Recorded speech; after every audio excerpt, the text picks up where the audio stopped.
don't let them see me." I held my breath in case it could be heard. Invisibility only hid my physical presence. It couldn't conceal any noise I made. Magic swirled in a layer around me as I stepped quietly past those watching. They never even noticed. Suckers. I'd gotten better at evading them. In the months since I'd banished Moloch to Inferis, I'd finally begun to figure out my powers. I had to.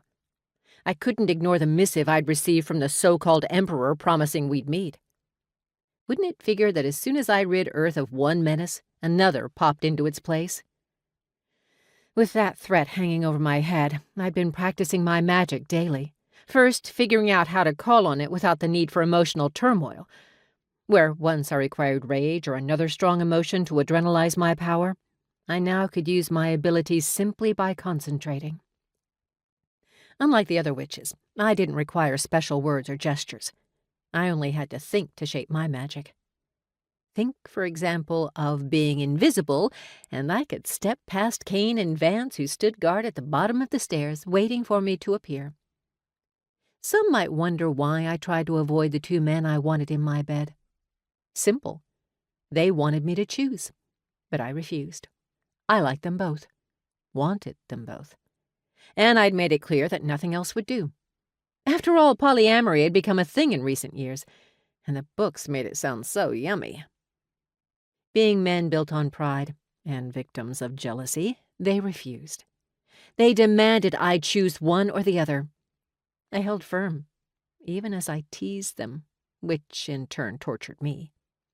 Stolen kisses and flirty winks didn't ease the ache between my legs. You know what did feel good?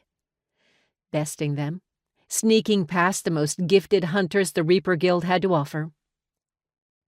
As I moved away, with them none the wiser, my step quickened only to halt abruptly as Nova suddenly stepped out of her office and in my way. "Screwing with your bodyguards again?" she remarked, seeing through my illusion. No matter how hard I tried, she could always spot me because of the magic I used. I let it dissipate and heard the barks of surprise at my back as my protectors noticed I'd managed to slip past. "Just honing my skills," I stated primly. "How about putting them to practical use?" Nova inquired. "What's up?"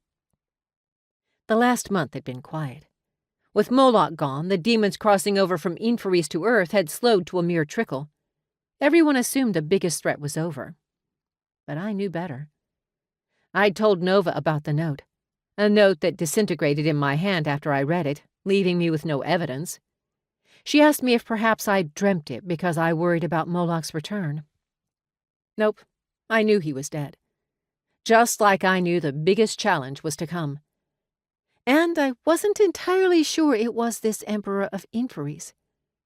I'd yet to fulfill my promise to the entity that lived in the nothing space accessed by the portals that allowed us to travel between one place and another almost instantly.